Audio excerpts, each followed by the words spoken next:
الحمد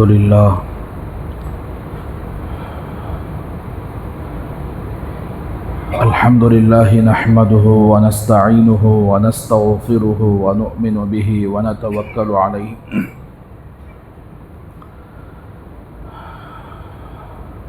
ونعوذ بالله من شرور أنفسنا ومن سيئات أعمالنا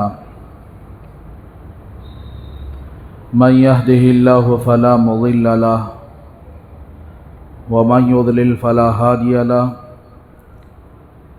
ونشهد أن لا إله إلا الله وحده لا شريك له ونشهد أن سيدنا محمدا عبده ورسوله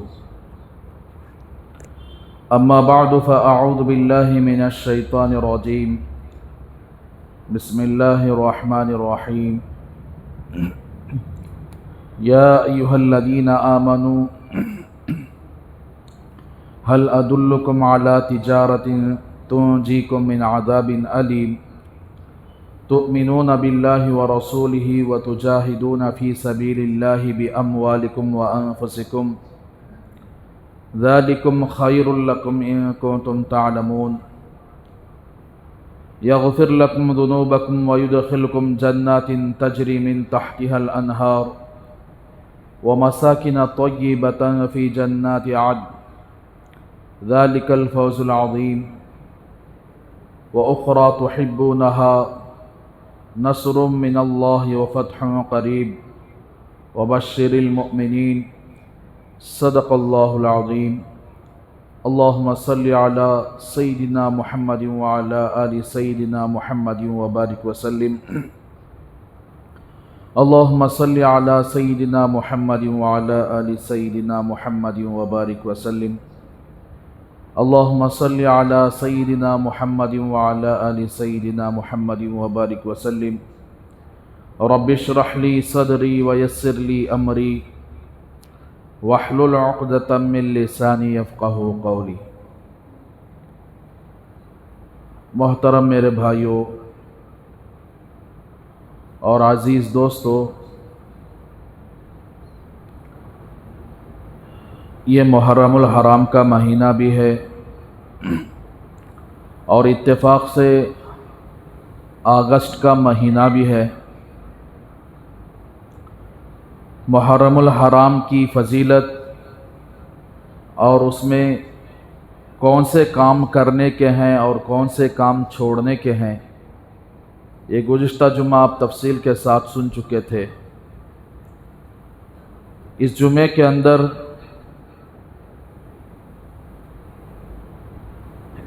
ہم سب کے لیے یہ وطن، یہ ملک ہم سب کی جان سے زیادہ پیارا تھا، اور اس ملک کی آزادی کے لیے ہمارے بڑوں نے، ہمارے بزرگوں نے ایسی قربانی پیش کی جن کو تاریخ کے اوراق میں رہتی دنیا تک محفوظ کر لیا جائے، بلکہ ہمارے اکابرین کی جو قربانیاں ہیں وہ تاریخ کے اوراق میں محفوظ ہو چکی ہیں۔ محترم بھائیوں، یہ وطن عزیز ایسا ملک ہے جو ساری دنیا میں نرالا، ساری دنیا کے اندر اللہ نے اس ملک کو ایک عجیب قسم کا ملک بنایا جو ساری دنیا کے اندر کہیں موجود نہیں ہے، اور اس مٹی کے اندر ایک طرح کی محبت اللہ نے رکھی ہے، اور اس محبت کی بنیاد پر پورا ملک ایک ہو کر جس ملک کو لوٹنے کے لیے، جس ملک کے اندر دین کو ختم کرنے کے لیے، اسلام کو ختم کرنے کے لیے انگریزوں کی نگاہ اس ملک پر پڑی تھی، تو اللہ نے اس انگریز کو ایسے بھگایا، اگرچہ وہ سمجھا تھا کہ یہ ہندوستان بھی ہمارے ہاتھ میں آ جائے گا، قبضے میں آ جائے گا، ہم یہاں کے رہنے والوں کو اسلام سے نکال کر عیسائیت میں تبدیل کر دیں گے، سارا ملک ہمارا ہو جائے گا۔ خواب دیکھا تھا انگریز نے، کیوں؟ اس لیے کہ 800 سال یا 900 سال تک اس ملک کے اندر ایسے بادشاہ حکومت کیے ہیں جو مکمل مسلمان تھے، تقوی والے تھے، اور ملک کی عوام کے ساتھ بغیر تفریق مذہب کے سب کو ایک نگاہ سے دیکھتے تھے، سب کے ساتھ انصاف کرتے تھے، اور کرپشن کوئی نام کی کوئی چیز نہیں تھی۔ تو اس وجہ سے ملک کے اندر ایسے سونے جواہرات اور مال اتنا زیادہ ہو چکا تھا، کئی مشہور قسم کے ہیرے اس ملک کے اندر موجود تھے، اور سونے کے سکے، سونے کی تجارت پورے عالم کے اندر، اس ملک کے اندر سب سے زیادہ تجارت کی منڈیاں لگتی تھیں۔ تو اب انگریزوں نے دیکھا کہ اس ملک کو اورنگزیب رحمۃ اللہ علیہ کے زمانے کے اندر اتنا خزانہ آ چکا تھا، اتنا خزانہ آ چکا تھا، اس ملک کا نام ہی پڑ گیا تھا سونے کی چڑیا۔ تو انگریز کی نگاہ پڑی، ایک تو مسلمانوں کی حکومت ہندوستان کے اندر قائم ہے، وطن کے اندر قائم ہے، اس ملک کے اندر۔ دوسری چیز، مسلمان کثرت سے زیادہ اس ملک کے اندر رہتے ہیں، اور تیسری چیز، اسلام کے موافق ان کی زندگی گزر رہی ہے۔ چوتھی چیز، مال سب سے زیادہ پورے ورلڈ کے اندر اسی ملک کے اندر موجود ہے۔ تو اس نے ہمارے ایمان اور اسلام کی طرف بھی نگاہ ڈالی اور اس ملک کے مال کی طرف بھی نگاہ ڈالی۔ تو اب دونوں کو حاصل کرنے کے لیے انگریز سب سے پہلے 1601 کے اندر اس ملک کے اندر تجارت کی غرض سے سمندر کے ساحل پر اترا، اور دھیرے دھیرے اپنی تجارت کی لین دین کو آگے بڑھایا۔ پھر اس وقت حضرت اورنگزیب رحمۃ اللہ علیہ جب تک دنیا کے اندر موجود تھے، انگریز تو آ چکا تھا، آنے کے بعد اس نے اپنے پر ظاہر نہیں کر سکا، بلکہ اپنی اس غلط نیت کو، خراب نیت کو اپنے دل کے اندر دبا کے رکھا۔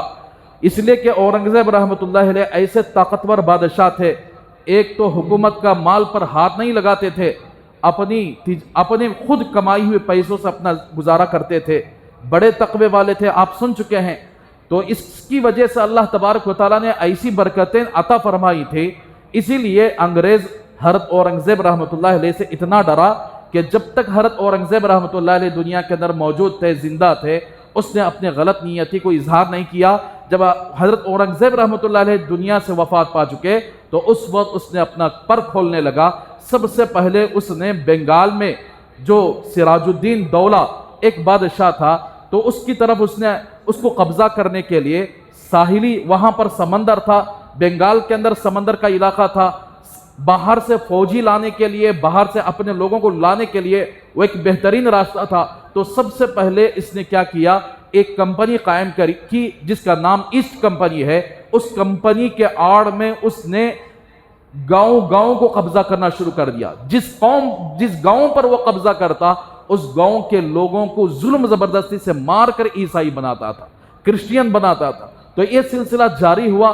تو جب سراج الدین دولہ کو معلوم ہوا کہ یہ غلط نیتی لے کر بنگال کی طرف آگے بڑھ رہا ہے، ہزاروں کی فوج، 70,000 کی فوج سراج الدین دولہ لے کر آیا، لیکن اس کے باوجود بھی انگریز اپنی مکاری کے ساتھ، اپنی عیاری کے ساتھ سراج الدین دولہ کو بھی ختم کر دیا، سولی پر چڑھا دیا اور بنگال کے علاقے کو قبضہ کر لیا۔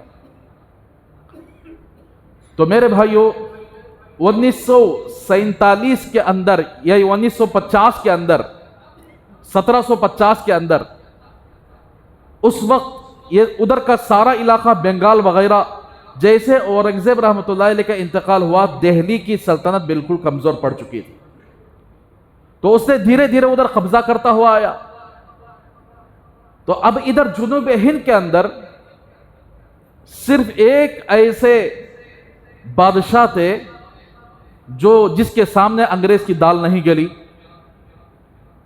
وہ بادشاہ تھے حضرت ٹیپو سلطان فتح علی شہید رحمۃ اللہ علیہ، حضرت سلطان ٹیپو فتح علی شہید رحمۃ اللہ علیہ ایک ایسے واحد بادشاہ ہیں جس کو انگریز 50 سال تک جنگیں کرتا رہا لیکن کامیاب اس وقت ہوا جب حضرت ٹیپو سلطان شہید رحمۃ اللہ علیہ کے گھروں کے اندر ایسے دھوکہ دینے والے پیدا ہوئے تھے، ان دھوکے بازوں کی وجہ سے حضرت ٹیپو سلطان شہید رحمۃ اللہ علیہ کو شہادت ہوئی۔ تو میں آج آپ کے سامنے مختصر طور پر حضرت ٹیپو سلطان شہید رحمۃ اللہ علیہ کے سلسلے میں آپ کے سامنے عرض کرنا چاہتا ہوں۔ اس وقت کے ماحول کے اعتبار سے ہر ایک آدمی یہ تصور لیا ہوا ہے کہ اس ملک کی آزادی میں سب سے سر فہرست جس کا نام آتا ہے وہ گاندھی جی کا نام آتا ہے، نہرو جی کا نام آتا ہے، حالانکہ یہ آخری صف کے لوگ تھے، انہوں نے بھی حصہ لیا لیکن آخر میں لیا۔ اس کی مثال ایسے سمجھو، کوئی آدمی بریانی پکا رہا ہے، بریانی پکانے والا ٹماٹے سب کچھ انتظام کر کے گوشت بھی چڑھا دیا، پکا رہا ہے، آخر میں تھوڑا سا نمک لا کر ڈال دیا اور نام اس کا آ گیا کہ میں نے بریانی پکوائی ہے۔ حالانکہ اس ملک کی آزادی میں سب سے صف اول پر جو پورے ملک کے اعتبار سے لڑنے والے کوئی اور نہیں تھے، مسلمان تھے۔ اس میں سر فہرست جن کا نام آتا ہے وہ ہے حضرت ٹیپو سلطان شہید رحمۃ اللہ علیہ۔ آپ کی زندگی کے سلسلے میں بہت سارے مسلمانوں کو بھی معلوم نہیں ہے آپ کون ہیں۔ کرناٹک میں کیوں حضرت ٹیپو سلطان شہید رحمۃ اللہ علیہ کے نام سے نفرت پھیلائی جا رہی ہے، یہ بھی آپ کے سامنے تذکرہ کروں گا، اس کی کیا وجہ ہے۔ دوسری چیز، حضرت ٹیپو سلطان شہید رحمۃ اللہ علیہ کیسے سلطنت کیے، کیا وہ ظالم تھے، کیا لوگوں پر وہ ناحق ظلم کرتے تھے، ان کی پیدائش کہاں ہوئی اور ان کی تعلیم کیسے ہوئی، ان کا خاندان کہاں سے آیا، یہ ساری تفصیل آپ کے سامنے عرض کروں گا تاکہ ہم سب کو معلوم ہو جائے کہ ہمارے بزرگوں نے کبھی اس ملک کی مٹی کے ساتھ غداری نہیں کی، جان دے دی اس ملک کے لیے، اس مٹی کے لیے، کبھی اس ملک کے اندر غداری کا کام کر کے ملک کو انگریزوں کے حوالے نہیں کیا۔ ہاں، کچھ لوگ ایسے بھی موجود ہیں جو اس ملک کی مٹی کے ساتھ غداری بھی کیے اور انگریزوں کے ساتھ مل کر انہوں نے اس ملک کے حفاظت کرنے والوں کے ساتھ جنگیں کی۔ تو یہ بات آپ کے سامنے تفصیل سے آئے گی۔ سب سے پہلے یہ ہے کہ ہمارے اسکولوں کے اندر، ہمارے کالجوں کے اندر ان کا تذکرہ نہیں ہوتے، ان کے تذکرہ بالکل نہیں ہوتے، اس لیے نہیں ہوتے کہ پورے ملک کے اندر یہ ہوائیں چلائے جا رہے ہیں کہ اس ملک کو آزادی کرنے کے سلسلے میں مسلمان کا کوئی حق ہی نہیں، حالانکہ مسلمانوں کا سب سے بڑا حق بنتا ہے۔ تو بہرحال میرے بھائیوں، حضرت ٹیپو سلطان شہید رحمۃ اللہ علیہ جن کا نام ٹیپو فتح علی ہے، اصل نام ٹیپو فتح علی، ان کے والد کا نام حیدر علی ہے، ان کے دادا کا نام فتح محمد ہے۔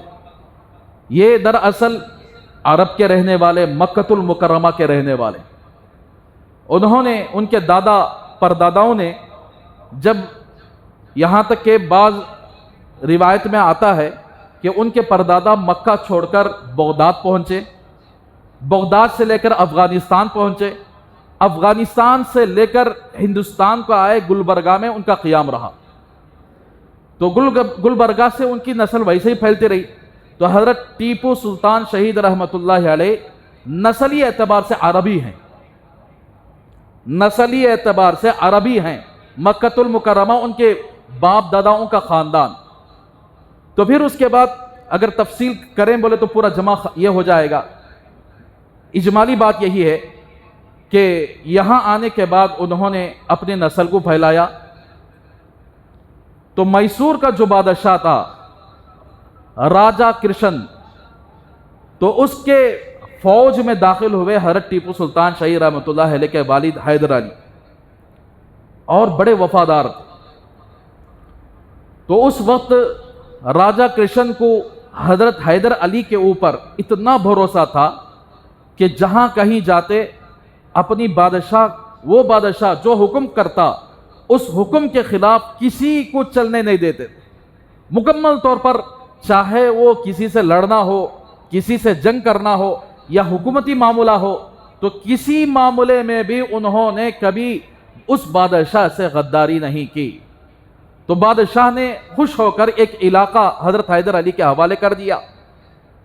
پھر اس کے بعد حضرت حیدر علی کو فوج کا سپہ سالار بنایا، فوج کا بڑا۔ تو یہ فوج کے بڑے بنے ہوئے تھے، تو ان کا نکاح ہوا تھا ایک عورت کے ساتھ، جس عورت کے یہاں ایک بچی پیدا ہوئی۔ بچی پیدا ہونے کے ساتھ ساتھ اس کی ڈیلیوری کی وجہ سے وہ ایسی مفلوج ہو گئی، فالج زدہ ہو گئی، تو حضرت حیدر علی نے دوسرا نکاح کرنا چاہا۔ وہ دوسرا نکاح کہیں اور نہیں کیا، کڑپا کی یعنی جن کا نام فاطمہ، جن کے باپ کا نام معین الدین ہے، فاطمہ جن کا لقب خیر النساء ہے، ان سے ان کا نکاح ہوا حضرت حیدر علی کا۔ تو اس وقت کئی دن گزر گئے، کئی سال گزر گئے، کوئی اولاد نہیں ہوئی۔ تو آرکاٹ کے ایک بزرگ تھے ٹیپو مستان رحمت اللہ علیہ، تو حضرت حیدر نے کیا کیا، چلے وہاں جا کر دعاؤں کی درخواست کریں گے، کہ بزرگوں کے پاس جا کر دعاؤں کی درخواست کرنے سے انشاءاللہ اولاد ہو جائے گی۔ تو چنانچہ آرکاٹ آئے، ان بزرگ سے دعا کروائی، اور حضرت حیدر علی کی تمنا یہ تھی کہ مجھے نرینہ اولاد ہو، بیٹا ہو جائے، اللہ تبارک و تعالیٰ مجھے بیٹا دے دے۔ تو چنانچہ وہاں اللہ نے دعا قبول فرمائی، تو ان کی بیوی فاطمہ خیر النساء حمل سے ہوئی، تو ان کی بھی یہی خواہش تھی کہ مجھے بیٹا ہو جائے۔ تو دعائیں کرنے لگی، تہجد پڑھنے لگی، اور پوری جتنے ماہ وہ حمل سے تھی اللہ سے زیادہ لگائی اور اللہ سے مانگنے لگی۔ تو چنانچہ ایسا ہی ہوا کہ ان کے پیٹ کے اندر بنگلور شہر، جسے بنگلور شہر کے باہر 33 کلومیٹر کے دور پر دیون ہڑی جو مقام ہے، وہاں پر حضرت ٹیپو سلطان شہید رحمت اللہ علیہ کی ولادت ہوئی۔ جب حضرت ٹیپو سلطان شہید رحمت اللہ علیہ وہاں پیدا ہوئے، تو حضرت حیدر علی نے ان کی پیدائش کی خوشی میں بہت سارے لوگوں کو انعامات دیے، بہت سارے صدقات کیے، بہت سارے خیرات کیے، غریبوں میں یعنی پیسے تقسیم کیے، اور ان کی خوشی میں آتا ہے کہ 1 مہینے تک لوگوں کو کھانا کھلائے۔ تو حضرت ٹیپو سلطان شہید رحمت اللہ علیہ کا نام انہی بزرگ کے نام پر، جنہوں نے ان کے لیے دعا کی، ٹیپو فتح علی نام رکھ دیا گیا، ٹیپو فتح علی۔ تو فتح ان کے دادا کے حساب سے فتح رکھ دیا گیا، علی نام، تو 3 نام ان کے ساتھ لگے، ٹیپو فتح علی۔ اب حضرت حیدر علی ایسے تھے، جنگی اعتبار سے بڑے ماہر تھے، کسے کیسا ہرانا ہے، کس کے ساتھ کیسا لڑنا ہے، لیکن پڑھے لکھے نہیں تھے، ان پڑھ تھے۔ تو انہوں نے سوچا کہ اللہ نے مجھے بیٹا عطا فرمایا، تو سب سے پہلے میں اپنے بیٹے کی تعلیم کا انتظام کروں۔ یہ سوچ ہر ماں باپ کے اندر ہونی چاہیے۔ کون سی تعلیم دلوائے اس زمانے کے اندر؟ اس زمانے کے اندر جتنے تعلیم کے شعبے تھے، سب سے پہلے انہوں نے بڑے بڑے علماء کو متعین کیا کہ ان کو قرآن سکھائے، قرآن کی تعلیم دے۔ فارسی زبان اس زمانے میں بہت چلتی تھی، فارسی زبان کی تعلیم سکھوائی، عربی زبان کی تعلیم سکھوائی، حدیث اور قرآن کا درس دلوائے، اور یہاں تک کہ فقہ کی کتابیں پڑھانے کے لیے گویا ایسا سمجھو کہ حضرت ٹیپو سلطان شہید رحمت اللہ علیہ کے لیے ایک عالم ہونے کا مکمل طور پر بندوبست کیا۔ کنڑا زبان بھی سکھلائی گئی، انگریزی زبان بھی سکھلائی گئی، فرانس کی زبان بھی ان کو سکھلائی گئی۔ لہٰذا ایک آدمی کے لیے ایک پوری دنیاوی اعتبار سے بھی اخروی اعتبار سے بھی جس علم کی ضرورت پڑتی ہے، وہ سارے علم حضرت ٹیپو سلطان شہید رحمت اللہ علیہ کو یہ انتظام کیا ان کے والد حضرت حیدر علی نے۔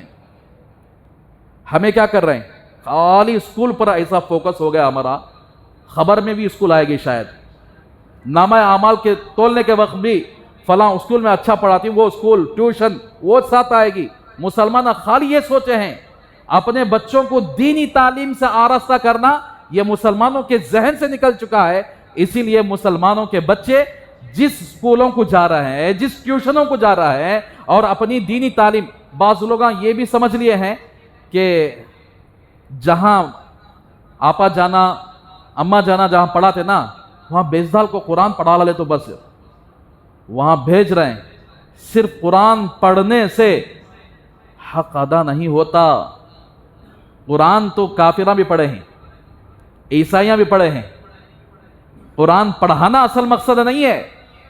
قرآن کے اندر جو عقیدے ہیں اس عقیدے کو سکھلانا اصل مقصد ہے. وہ کون آپا جانا سکھاتے ہیں کیا عقیدہ رکھنا چاہیے, ایک مسلمان کو کیا عقیدہ رکھنا چاہیے, مسلمان اسلام سے کن باتوں کی وجہ سے نکل جاتا ہے. کوئی آپا جان سکھاتے نہیں یہ باتیں. یاد رکھو اس غلط فہمی میں ہم لوگ موجود ہیں. بچہ ٹیوشن گیا سوچ وہ آپا کے پاس جا کر 15 منٹ پڑھ لے گا تو بس. ایسے کئی گھروں کے اندر اپنے بچوں کو بھیج رہے ہیں. کئی مدرسے میں پڑھنے والے بچے جو قرآن بھی حاصل کر لیے ہیں لیکن غیروں کے ساتھ بھاگ گئے ہیں.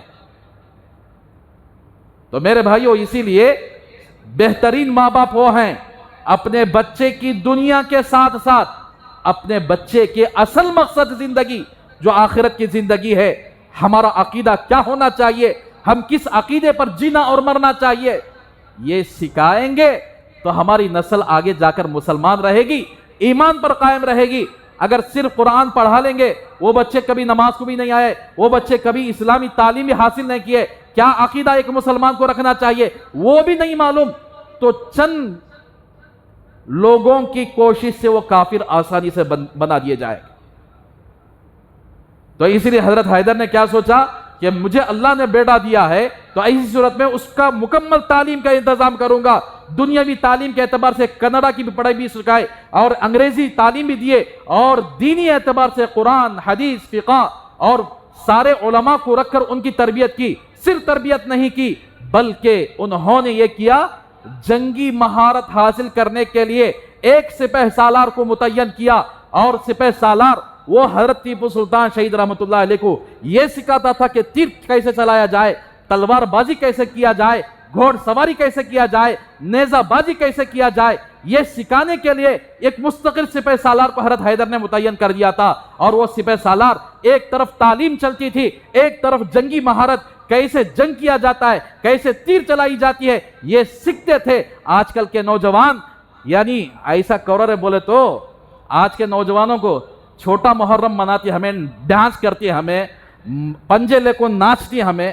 ہمارے نوجوان یہ ہمارے بزرگاں ایسا سیکھے بچپن کی عمر سے کیسے اگر کیا ہے تلوار چلانا ہے, کیسے مشق کرنا ہے, کیسے انہوں نے تعلیم کی. آج کل کے نوجوان نہیں, ماں باپ بھی چھوڑ ڈالے آوارہ کی طرح, یہ بھی آوارہ بن گئے. ماں باپ کو بولنے کا حق نہیں ہوتا اس لیے کہ ان کو آوارہ بنائے اپنے ماں باپ نے. ان کو تعلیم کا انتظام نہیں کیا, ان کو صحیح طریقے سے تربیت نہیں کیے, ان کو مدرسے میں بھیج کر قرآن کی تعلیم نہیں دلوائے, تو پھر بچے آوارہ بنیں گے تو کیا بنیں گے. اور وہ بچے باہر جانے کے بعد دیکھے بڑے مکان میں وہاں پنجے اٹھا کر ناچنے والے, انہوں بھی دیکھ لیے سیم.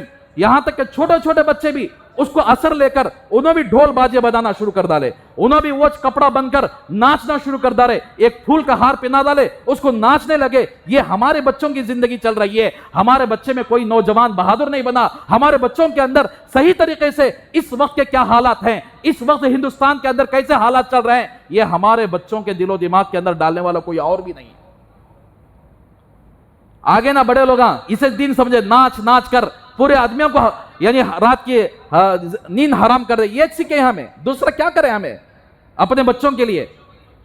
پھر نوجوان کیا کرتے ہیں, ٹیپو سلطان یوتھ کر کو بڑے بڑے بینر بنانا شروع کر ڈالے. وہاں ٹیپو سلطان شہید رحمت اللہ علیہ کی زندگی کیسی تھی کبھی کسی ایک نوجوان کو معلوم نہیں. کیسے انہوں نے بچپن سے لے کر شہید ہونے تک کیسے انہوں نے زندگی گزارا, کس بہادری کے ساتھ زندگی گزارا, کیا کیا انہوں نے تعلیم حاصل کیے, کیا کیا اپنے وقت کو کیسے کیسے کاموں میں لگایا, یہ سب کسی کی پرواہ, کسی کو معلوم کرنے کی فرصت بھی نہیں ہے. تو میرے بھائیوں یہ جو فضول یہ کام کر رہے ہیں نا ہمارے محلوں کے اندر, ہمارے گاؤں کے اندر, یہ فضول کاموں سے یہ ایک تو کچھ بھی کسی کو فائدہ نہیں ہے. کوئی فائدہ ہے کیا؟ کم از کم دنیا پڑھائے ہمارے آدمیوں کو, ہمارے بچوں کو. پرسنٹیج کے اعتبار سے کتنے بچے ڈاکٹر بنے, کتنے بچے آئی پی ایس بنے, کتنے بچے کلکٹر بنے, ہماری نوجوان نسل کو کہاں پر لے جایا جا رہا ہے؟ تو میرے بھائیو، اس لیے ہماری قوم کے افراد، بڑے افراد بگڑ چکے ہیں، چھوٹے بھی بگڑ گئے۔ بڑے افراد گمراہی کے دہانے پر چل رہے ہیں، چھوٹے بھی ان کا دیکھی اونچی پر چل رہے ہیں۔ ضرورت ہے اس بات کی، اس وقت کے حالات کے اعتبار سے بچوں کو تعلیم سے آراستہ کیا جائے، بچوں کو ٹیکنالوجی سے آراستہ کیا جائے، بچوں کو اس وقت کے کیا کیا حالات، کس کی یہ تیاری کرنا ہے، کیا کیا اپنانا ہے، کیا کیا سیکھنا ہے، نوجوانوں کو چاہیے کہ اس کے اندر آنا چاہیے۔ تو بہرحال میرے بھائیو، حضرت حیدر علی نے اپنے بیٹے کا انتظام فرمایا۔ روایت کے اندر آتا ہے کہ پڑھائی کے اندر بڑے ماہر تھے حضرت ٹیپو سلطان شہید رحمۃ اللہ علیہ۔ پڑھائی کے ساتھ ساتھ جنگی فنون بھی بڑے آسانی کے ساتھ انہوں نے سیکھ لیا۔ تلوار چلانا، تیر بازی کرنا، نیزہ بازی کرنا، گھوڑ سواری کرنا، یہ ساری چیزیں جو جنگی چیزیں ہیں وہ سب کے سب، یہاں تک کہ حضرت حیدر جس جنگ کے لیے جاتے اپنے بیٹے کو ساتھ لے کر جاتے، ساتھ رکھتے تھے۔ تو اس وقت راجہ کرشن کے ماتحت میں چلتے تھے حضرت حیدر علی۔ ابھی وہ بادشاہ بھی نہیں بنے تھے، وہ اپنے علاقے پر یعنی اپنی سیٹ پر نہیں بیٹھے تھے۔ اسی وقت جب بھی جنگ میں جاتے تو حضرت حیدر علی اپنے بیٹے ٹیپو سلطان کو ساتھ لے کر جاتے تاکہ بچے کو تجربہ ہو جائے کہ کیسے کیسے جنگی حالات میں کیا کیا اپنانا پڑتا ہے۔ تو بچپن ہی سے حضرت ٹیپو سلطان شہید رحمۃ اللہ علیہ جنگی فنون کے اندر ماہر ہونے لگے، یہاں تک کہ جب حضرت کی عمر 7 سال کی تھی، ان کے اخلاق کو دیکھا۔ صرف علم نہیں پڑھائے، اخلاق، تربیت، کیسے ایک آدمی کو انسان بنایا جاتا ہے، وہ ساری چیزیں تربیت سکھائے علماء نے۔ تو ایک مرتبہ سری رنگا پٹن کے اندر حضرت ٹیپو سلطان شہید رحمۃ اللہ علیہ چھوٹے بچوں کے ساتھ، 7 سال کی عمر تھی ان کی، چھوٹے بچوں کے ساتھ ٹہل رہے تھے۔ تو ایک بزرگ کا وہاں سے گزر ہوا، ایک اللہ والے کا گزر ہوا۔ تو حضرت ٹیپو سلطان شہید رحمۃ اللہ علیہ کے صورت کی طرف دیکھا، ان کی صورت بڑی خوبصورت تھی۔ اب عربی النسل بولے تو کیسے رہتی؟ آج کل واٹس ایپ کے اندر، فیس بکوں کے اندر کالا ایک تصویر دیکھے تو بالکل سکا ایک آدمی کی تصویر بنا کوئی ٹیپو سلطان بول ڈالے۔ کیا تو بھی ہے، دیکھو نہ سمجھتے ہیں لوگ، کیا تو بھی ایک چیز آ گئی اسے تحقیق بھی نہیں کرتے، فوراً فارورڈ کرا دیتے۔ لیکن حضرت ٹیپو کیسے تھے؟ گورے آدمی تھے، گندمی کلر، ناک بڑی اونچی تھی اور دیدے بڑے بڑے تھے، اور یہ ساری چیزیں جیسے ایک بلڈر ہوتا، دیکھو ایسے تھے انہوں۔ وہ جو فوٹو میں ڈالتی وہ کوسا کی سیریل بنائے تھے، داڑھی منڈا کو، وہ سیریل کا فوٹو چلتا وہ سب، حالانکہ ان کی اصلی تصویر وہ نہیں ہے۔ کتابوں کے اندر تاریخ لکھنے والوں نے لکھا کہ حضرت ٹیپو شہید رحمۃ اللہ علیہ کے چہرے کے اندر خوبصورت داڑھی تھی اور سنت کے بڑے پابند تھے۔ تو اب وہاں کھیل رہے تھے سری رنگا پٹن کے اندر تو بچوں کے ساتھ، تو وہاں سے ایک اللہ والے کا گزر ہوا۔ تو حضرت ٹیپو سلطان کے چہرے کو دیکھ کر ان اللہ والوں نے پیشن گوئی فرمائی کہ اللہ تبارک و تعالیٰ اس بچے کو حاکم بنائے گا، بادشاہ بنائے گا۔ جب تم بادشاہ بنو گے تو تم یہاں ایک مسجد قائم کرنا۔ کیا بولے؟ جب تم بادشاہ بنو گے، 7 سال کی عمر، جبکہ ان کے والد ابھی بادشاہ نہیں، فوج کے سپہ سالار ہیں صرف۔ تو اس وقت ان اللہ والوں نے پیشن گوئی فرمائی کہ تم جب بادشاہ بنو گے تم یہاں مسجد قائم کرنا، پنجے لے کو ناچنا بولے نہیں، محرم منگنا نہ کرو بولے نہیں، یہاں کسی اللہ والے کی مزار ہے قبر بنا کر وہاں سجدے کرو بولے نہیں۔ ان اللہ والوں نے یہی فرمایا کہ تم بادشاہ بنو گے تو سب سے پہلا کام یہ کرنا تم مسجد بنانا۔ تو اسی لیے حضرت ٹیپو سلطان شہید رحمۃ اللہ علیہ جب اپنے تخت پر بیٹھے، بادشاہ بنے، سب سے پہلا کام انہوں نے سری رنگا پٹن کی آج وہ مسجد ہے جس میں کافروں کی نگاہیں اس مسجد کو شہید کرنے کے لیے پرسم جھگڑا ہوا تھا، وہی مسجد سب سے پہلے حضرت ٹیپو سلطان شہید رحمۃ اللہ علیہ نے بنائی، جس کا نام رکھا مسجد اعلیٰ۔ تو میرے بھائیو اندازہ لگاؤ آپ کہ ان کا دینی مزاج کیا ہوگا۔ تو پھر آپ کی عمر بڑھتی گئی، 15 یا 16 سال کی ہوئی تو سب سے پہلے جنگ میسور کے خلاف لڑی جانے والی انگریز کی جنگ، تو اس میں باپ حیدر نے اپنے بیٹے ٹیپو سلطان شہید رحمت اللہ علیہ کو ایک فوج کا کمانڈر بنایا. 15 سال کی عمر, کتنی بڑی عمر ہے. 15 سال کے بچے آج فونوں میں گیما پب جی کھیل لے کھائیں. 15 سال کے بچے ناچ لے کھائیں, گراؤنڈ میں پتھر سے مار کر کھیلنے والے ہو گئے. 15 سال کے بچے اپنی زندگی کا اکثر حصہ تباہ و برباد کر رہے ہیں. اور 15 سال کی عمر کے اندر باپ بیٹے کے ساتھ ایک جنگ کے لیے نکل رہا ہے. اور انگریز اتنی بڑی فوج لایا تھا, لیکن حضرت حیدر کی دور اندیشی اور اسی طرح یعنی حضرت حیدر سوچتے تھے کہ کیسے کامیاب کیا جائے. اپنی فوج کے 5 حصے کیے. ایک حصے میں حضرت ٹیپو کو بڑا سپہ سالار بنائے, فوجی کمانڈر بنائے, منگلور کی طرف بھیجے حضرت ٹیپو سلطان شہید رحمت اللہ علیہ کو ایک فوج کے ساتھ. تو حضرت ٹیپو سلطان 7000 کی فوج لے کر انگریزوں کو ایسا پانی پلایا, انگریزوں کو ایسے مارا, وہ مجبور ہو کر سمندر کے راستے سے بمبئی کو بھاگنے کے لیے مجبور ہو گئے. اور پورا منگلور حضرت ٹیپو سلطان شہید رحمت اللہ علیہ کے قبضے میں اس زمانے کے اندر 15 سال کی عمر کے اندر قبضہ کر لیا منگلور کو. ایسے بہادر بنو بولے تو لڑیاں پب جی کھیل کر بہادر بننا چاہتے ہیں ہمارے بچے. ایسے بہادر بنو بولے تو ہمارے بچے فلموں کے سٹائلاں, ہیروؤں کے سٹائلاں, ویسے سٹائلاں مار مار کو ان کے پیچھے چلنے جاتے ہیں. ہیروواں خالی وہ گرافکس وہ ان کو مارتا سوچ دیا کو یہ ریئل ہیرو انو ریئل ہیروز انو. ٹیپو سلطان شہید رحمت اللہ علیہ یہ کوئی گرافکس کے ہیرو نہیں, یہ ریئل ہیرو ہیں جنہوں نے انقلاب برپا کیا ہندوستان کے اندر. تو 7000 کی فوج سے انگریز کے فوج کو مزہ چکوایا اور انگریز منگلور چھوڑ کر بھاگنے پر مجبور ہوا. تو اسی زمانے کے اندر حضرت ٹیپو سلطان شہید رحمت اللہ علیہ کے اینڈور میں منگلور آ چکا تھا. اور اس وقت سب سے پہلی جنگ جو فتح ہوئی حضرت ٹیپو سلطان شہید رحمت اللہ علیہ کی وجہ سے ہوئی. علماء نے ان کی ایسی تربیت فرمائی. فارسی میں ان کا خط آج ہمارے پاس موجود ہے. انہوں نے بول دینی جس آدمی کو کوئی اہم مشن پر اب کون تو بھی حکومت دھوکہ دے کر جیت ڈالے بولے تو کان تو بھی سب سے پہلے حلف لیتے ان کو, یعنی قسم کھلواتی, میں رعایا کے ساتھ قسم کھا کر کہتا ہوں میں ان کے ساتھ ظلم نہیں کروں گا, انصاف کا معاملہ کروں گا. یہ سب قسمہ کھا لے ایسے سب سے پہلے انہوں ظالم رہتے سے شفاعت دلانا بولتے نہیں, قسمہ کھاتی جھوٹی قسم کھا کھاتی وہاں جاؤ. لیکن حضرت ٹیپو سلطان شہید رحمت اللہ علیہ کو جب ایک ذمہ داری سونپی گئی تھی تو انہوں نے فارسی میں ایک قرارداد نامہ لکھا. سب سے پہلے جملہ لکھا, کان کھول کر سنے, اگر میں اللہ کی مرضی, اللہ کی نعمت کی مرضی کے خلاف کوئی کام کروں تو تم جو سزا دینا چاہے مجھے سزا دے دو. سب سے پہلے یہی صدر تھی. دوسری صدر میں انہوں نے یہ لکھا کہ اگر حکومت کے مال میں سے میں کسی کو دھوکہ دے دوں یا اپنے پاس آ کر حکومت کا مال ہڑپ کر دوں تو تم میری گردن اڑا دینا. یہ حلف ہو رہا ہے.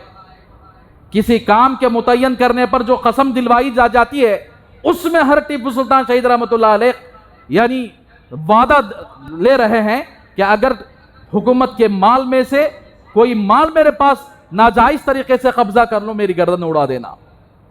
تیسری سطر کے اندر انہوں نے لکھا اگر میں کسی جنگی مہم پر چلا جاؤں, وہاں اگر میں پیٹ پھیر کر بھاگ کر آ جاؤں یا میں بغاوت کر دوں تب بھی میرے سر قلم کر دینا.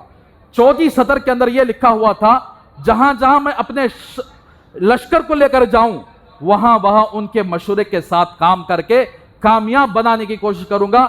اور 5ویں سطر کے اندر یہ لکھا ہوا تھا کہ یہ زمین, یہ ہندوستان کی زمین کے لیے, اس کی حفاظت کے لیے جہاں جہاں تک اس کی زمین موجود ہے وہاں تک میری حفاظت کرنے کی ذمہ داری ہے. اگر اس کے خلاف میں کروں گا تو میری گردن اڑا دینا.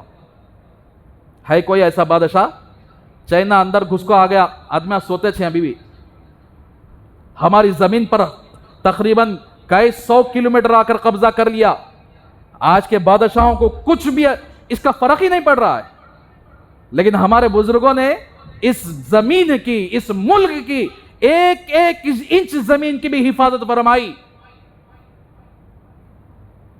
تو میرے بھائیوں اس طریقے سے علماء کی تربیت میں حضرت ٹیپو سلطان شہید رحمت اللہ علیہ ایک سچے امانت دار اللہ سے ڈرنے والے متقی بزرگ اللہ والے اور ملک کے حق میں سب سے زیادہ ملک کے حق میں امانت داری کرنے والے انگریز کے دور میں کوئی اور نہیں ہمارے بزرگ حضرت ٹیپو سلطان شہید رحمت اللہ علیہ.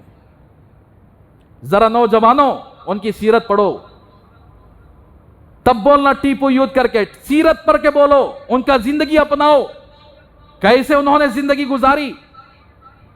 ٹیپو یوتھ ایسے ہی نہیں بنتے, ایک وقت کی نماز نہیں پڑھا ٹیپو یوتھ بن جاتا ہے نہیں, دھوکہ دے کر پھرتا رہتا, ظلم کر کے پھرتا رہتا ٹیپو یوتھ. تو یہ قرارداد منظور ہوئی تھی حضرت ٹیپو سلطان شہید رحمت اللہ علیہ کی. اس کے بعد دوسری جنگ ہوئی, کس کے ساتھ معلوم؟ گھر کو آگ لگی گھر کے ہی چراغ سے. ایک پرانا مقولہ ہے, گھر کو آگ لگی گھر ہی کے چراغ سے. انگریز جب آیا, انگریز کو ساتھ دینے والے کوئی اور نہیں تھے, مراٹھا. کان کھول کر سن لو, مراٹھا ہے نا, مراٹھی قوم جسے آج سیٹاں گیٹاں کہتی, یہ لوگاں انگریز کے ساتھ مل کر ٹیپو سلطان کے خلاف لڑنے کے لیے 1,00,000 کی فوج لائے تھے. 1,00,000 کی فوج.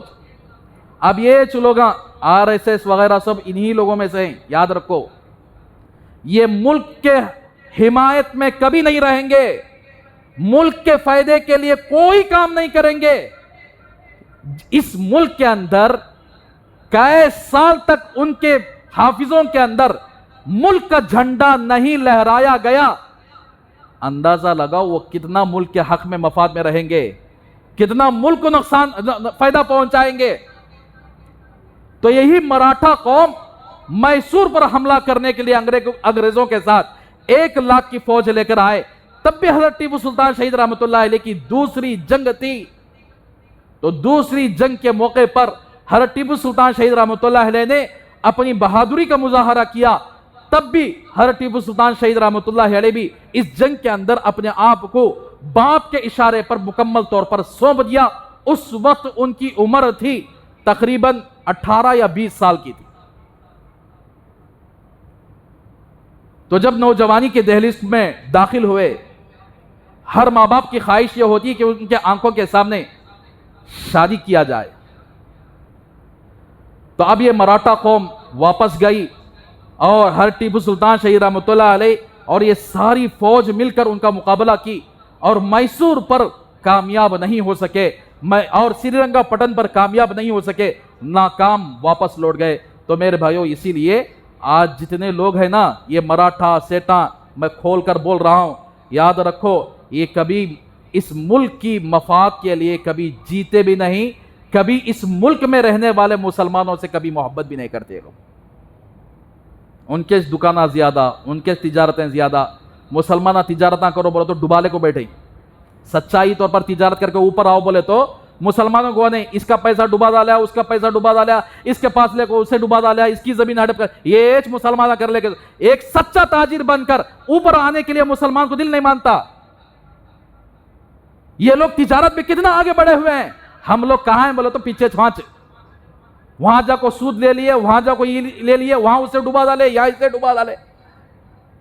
ایک سچے تاجر بن کے اوپر آنے کے لیے کہے بولے تو نہیں. میرے بھائیوں اسی لیے ہر کوئی قوم جو اوپر آتی نا وہ تجارت سے اوپر آتی ہے. انگریز جب اس ملک کے اندر آیا کسی اور بہانے سے نہیں آیا, تجارت کے بہانے سے آیا, بیپار کے بہانے سے آیا. اس نے ملک کے اندر تجارت کا بہانہ بنا کر ملک کو قبضہ کیا ہے.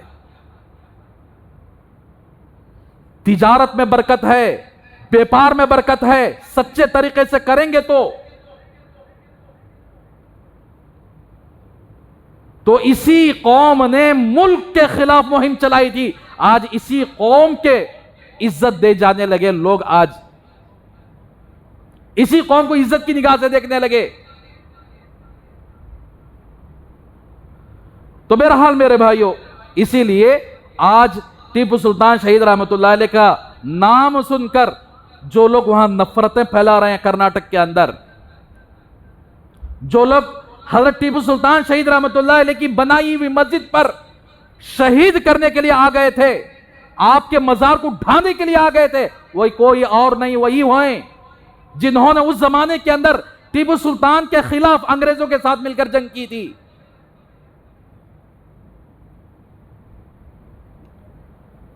تو یہ تاریخ ہے، تاریخ کو یاد رکھنا چاہیے کہ ہمارے بزرگوں نے کیا کیا کیا اس ملک کے لیے۔ اب وہ انگریزوں کو ساتھ مل کر ملک کے خلاف جب بغاوت کی ہے، آج وہ قوم اس ملک میں قبضہ کر چکی ہے، وہی قوم ہے اس ملک کے اندر۔ تو اسی لیے میرے بھائیوں، ہمارے بچے کو ہمارے بزرگوں کی تاریخ یاد رکھنا چاہیے۔ ہمارے ہر بچے کو، اسکول میں جانے والے بچوں کو پوچھو ٹیپو سلطان کی تاریخ کیا ہے، بول سکتی ہیں آگے؟ اسکول میں جانے والے بچوں کو پوچھو حضرت شیخ الہند رحمۃ اللہ علیہ نے اس ملک کی آزادی میں کیا کیا قربانیاں پیش کی۔ اسکول میں جانے والے مسلمان بچے کو اٹھا کر پوچھو مولانا قاسم نانوتوی رحمۃ اللہ علیہ نے اس ملک کی آزادی میں کیا کیا قربانیاں دی۔ اور اسکول میں جانے والے بچوں کو پوچھو حضرت سید احمد شہید رحمۃ اللہ علیہ، حضرت سید اسماعیل شہید رحمۃ اللہ علیہ اس ملک کے لیے کیا قربانی دی۔ بچے کیا، بڑوں کو بھی معلوم نہیں ان کی قربانیاں کیا ہیں۔ تو اس لیے میرے بھائیو، ملک ایسا ہی آزاد نہیں ہوا، بلکہ اس کے پیچھے ہمارے بزرگوں کی قربانی ہے۔ تو بہرحال حضرت ٹیپو سلطان شہید رحمۃ اللہ علیہ جوانی کی دہلیز میں پہنچے، آپ کی عمر 24 سال ہو چکی تھی۔ تو حضرت حیدر علی نے سوچا کہ میرے بچے کی شادی کی جائے۔ تو حضرت ٹیپو سے مشورہ کیا کہ میں آپ کا نکاح کرنا چاہتا ہوں۔ تو حضرت ٹیپو نے کہا کہ آپ کو میں اختیار دیتا ہوں، آپ جس لڑکی کا انتخاب کرویں گے میں اس سے نکاح کرنے کے لیے تیار ہوں۔ سمندری علاقے کے اندر، عرب سے وہ زمانے کے اندر، حجاج ابن یوسف کا زمانہ، نبی کے بعد کا زمانہ جو صحابہ کا زمانہ تھا نا، اس زمانے میں عرب لوگ حجاج ابن یوسف کے ظلم سے تنگ آ کر ہندوستان کو آ چکے تھے۔ وہ علاقے میں وہ موجود تھے جن کو قوم لائیتا کہتے ہیں، لوائیت قوم کہتے ہیں، لائیتا قوم کہتے ہیں، عربی النسل۔ تو حضرت ٹیپو کے دادا بھی انہی قوم میں سے شادی کیے تھے۔ ان کی حضرت ٹیپو سلطان شہید رحمۃ اللہ علیہ کی دادی بھی عربی النسل تھی۔ تو حضرت حیدر نے سوچا کہ میرے بچے کی شادی بھی انہی لائیتا قوم میں سے میں کر دوں۔ تو حضرت ٹیپو کے سامنے اور اپنی بیوی کے سامنے انہوں نے مذاکرہ کیا۔ تو بیوی کہنے لگی نہیں، ہمارے علاقے کے لوگوں میں سے ٹیپو کی شادی کر لیں گے۔ تو ماں نے بھی ایک لڑکی کا انتخاب کیا تھا جن کا نام تھا رقیہ بیگم، اور باپ نے بھی ایک لڑکی کا انتخاب کیا تھا جن کا نام تھا سلطانہ بیگم، یعنی عربی نسل تھی۔ تو اب میاں بیوی کے درمیان کشمکش، نہیں اسے کر ڈالیں گے، نہیں اسے کر ڈالیں گے۔ آخر میں حضرت ٹیپو نے فرمایا آپ باپ ہیں، آپ ماں ہیں، میں دونوں کی بات مانوں گا، دونوں سے نکاح کروں گا۔ ایک ہی رات میں، 1 گھنٹے کے وقفے میں دونوں کا نکاح ہو گیا۔ سلطانہ بیگم جو عربی النسل کی تھی ان سے بھی نکاح ہوا، اور اس کے 1 گھنٹے کے بعد رقیہ بیگم جو حضرت ٹیپو کی والدہ تھی ان کے مشورے پر دونوں سے نکاح ہوا۔ تو دونوں کی ایک ہی رات میں یعنی نکاح ہو چکا۔ تو اس وقت حضرت ٹیپو سلطان شہید رحمۃ اللہ علیہ کے نکاح کی خوشی کے اندر غریبوں کو بہت سارے انعامات حضرت حیدر نے دیے، بہت سارے لوگوں کو کھانا کھلائے، بہت سارے لوگوں کو انعامات دیے، پیسہ دیے، مجبور لوگوں کو، اور اسی طرح غریب لوگوں کے اندر پیسہ وغیرہ تقسیم کیے۔ تو حضرت ٹیپو سلطان شہید رحمۃ اللہ علیہ کی شادی، نکاح جو ہوا، وہ جو ان کی عمر 24 تاریخ تھی اس وقت ان کا نکاح ہوا۔ ان کی ایک بیوی رقیہ بیگم کچھ دنوں کے بعد وفات پا چکی، حضرت کی زندگی میں وفات پا چکی، اور ایک بیگم تھی سلطانہ بیگم، یہ آپ کی شہادت کے بعد بھی زندہ رہی۔ تو بہرحال آپ کا نکاح ہوا۔ دوسری جو جنگ ہوئی تھی مراٹھا لوگوں کے ساتھ، 1 لاکھ فوج کا حضرت ٹیپو سلطان شہید رحمۃ اللہ علیہ نے مقابلہ کیا۔ پھر اس کے بعد کیا کیا ہوا انشاءاللہ اگلے جمعہ آپ کے سامنے تفصیل سے بات آئے گی۔ تو میرے بھائیوں، ٹیپو سلطان شہید رحمۃ اللہ علیہ کی جو سیرت ہے نا، اگر آپ کو میں پورا ہو بہو پڑھ کر